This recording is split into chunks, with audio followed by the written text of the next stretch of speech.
Посвещавам това на децата си.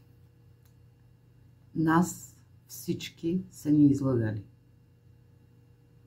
Като са ни казвали, че хората ще се държат с нас така, както ние се държим с тях.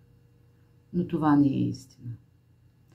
Хората ще се държат така с нас, както ние се държим с себе си. Ако ние някъде се самозалъгваме и се лъжеме, и хората ще ни лъжат. Ако ние някъде се обвиняваме и критикуваме, и хората ще ни обвиняват и критикуват. Ако ние сме агресивни към себе си, и хората ще са агресивни към нас.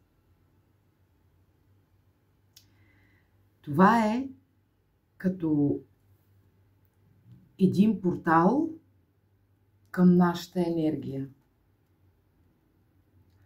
То винаги върви преди нас. И както се държим ние със себе си, така ще се държат хората с нас.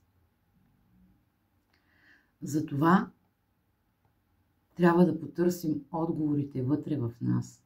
Къде ние се критикуваме? Къде ние се самозалъгваме? Къде ние се самобичуваме? В нас са всички отговори. Аз съм просто Елена.